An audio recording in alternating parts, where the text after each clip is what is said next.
ಎಲ್ರಿಗೂ ನಮಸ್ಕಾರ. ನಾವಿದ್ದೀವಿ ಪಾವಗಡದಲ್ಲಿದ್ದೀವಿ. ಹೌದು, ಬಹಳ ವಿಶೇಷ. ಪಾವಗಡಕ್ಕಿದೆ ಮೊದಲನೇ ಬಾರಿ ನಾವು ಹೆಜ್ಜೆ ಇಟ್ಟಿದ್ದೀವಿ. ನಿಜವಾಗ್ಲೂ ಬಹಳ ಖುಷಿಯಾಗುತ್ತೆ. ಪಾವಗಡ ನಾನು ನೋಡಿರಲಿಲ್ಲ, ನೋಡಿದೆ. ಆದರೂ ಕೂಡ ತುಂಬ ಡ್ರೈಲ್ಯಾಂಡ್ ಗುರು ಪಾವಗಡದ ಶನೇಶ್ವರ ಸ್ವಾಮಿ ಎಲ್ರಿಗೂ ಕೂಡ ಒಳ್ಳೇದು ಮಾಡಲಿ. ಆ ಪಾವಗಡದಲ್ಲಿ ನಿಜವಾಗ್ಲೂ ಕುಡಿಯೋಕ್ಕೂ ಸಹ ನೀರಿಗೆ ಕಷ್ಟ. ಎಲ್ಲಿ ನೋಡಿದ್ರು ಬಂಡೆ, ನೂರಾರು ಎಕರೆನ ನೀರಿಲ್ದಲೆ ಹಂಗೆ ಪಾಳು ಬಿಟ್ಬಿಟ್ಟಿದ್ದಾರೆ ಜನ.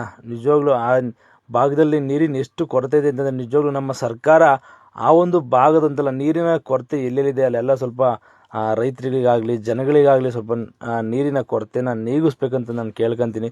ಇದು ನನ್ನ ಮೊದಲನೇ ರಿಕ್ವೆಸ್ಟು. ಸರ್ಕಾರ ನಿಜವಾಗ್ಲೂ ಯಾರಾದರೂ ಈ ವಿಡಿಯೋನ ನೋಡ್ತಾ ಇದ್ದರೆ ದಯವಿಟ್ಟು ಪಾವಗಡದಲ್ಲಿರುವಂಥ ನೀರಿನ ಸಮಸ್ಯೆಗೆ ಒಂದು ಪರಿಹಾರ ಕೊಡಿ ದಯವಿಟ್ಟು. ಯಾಕಂದ್ರೆ ತುಂಬ ಜನಗಳು ಜಮೀನಿದೆ, ದುಡ್ಕೊಂಡು ತಿನ್ನೋಕೆ ಆಧಾರ ಇಲ್ಲ ಅವರುಗಳಿಗೆ. ಅಂದಮೇಲೆ ಏನು ಮಾಡ್ತಾರೆ? ಅವರಲ್ಲಿ ಸರಿಯಾದ ಕೆಲಸಗಳಿಲ್ಲ, ಏನಿಲ್ಲ. ಜಮೀನು ನಂಬ್ಕೊಂಡಿರೋಂಥರು ನಿಜವಾಗ್ಲೂ ಅವರಿಗೆ ತಿನ್ನೋಕೆ ಅನ್ನ ಅಲ್ಲ, ₹1 ದುಡಿಮೆ ಕೂಡ ಆ ಕಡೆ ಕಷ್ಟ. ಅಂಥ ಒಂದು ಸ್ಥಿತಿಲಿ ಪಾವಗಡ ಇದೆ. ದಯವಿಟ್ಟು ಎಲ್ರಿಗೂ ಕೂಡ ರಿಕ್ವೆಸ್ಟ್ ಮಾಡ್ಕೊಂಡು ಪಾವಗಡದಲ್ಲಿರೋ ಒಂದು ನೀರಿನ ಸಮಸ್ಯೆನ ಬಗೆಹರಿಸ್ಕೊಡಿ ಅಂತ ಕೇಳ್ಕೊತಾ ಇದ್ದೀನಿ.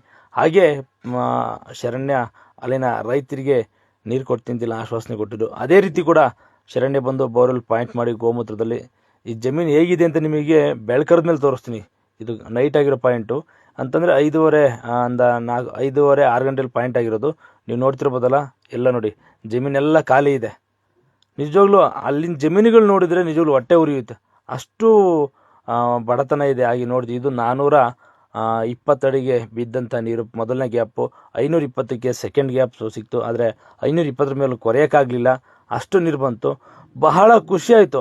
ಶರಣ್ಯ ಅಷ್ಟು ದೂರ ಬಂದ ಮೇಲೆ ಕೂಡ ಒಂದೊಳ್ಳೆ ನೀರು ಕೊಟ್ಟಿದ್ದಾನೆ, ಒಂದೊಳ್ಳೆ ರೈತರಿಗೆ ಅನುಕೂಲ ಮಾಡಿಕೊಟ್ಟು ಬಂದ ಅನ್ನೋದೊಂದು ಸಂತೋಷ. ಇನ್ನೊಂದು ಕಡೆ ದುಃಖ, ಯಾಕಂತಂದರೆ ನೂರಾರು ಎಕರೆ ನೀರಿಲ್ದಲೆ ಜನಗಳು ಬಿಟ್ಟಿದ್ದಾರೆ.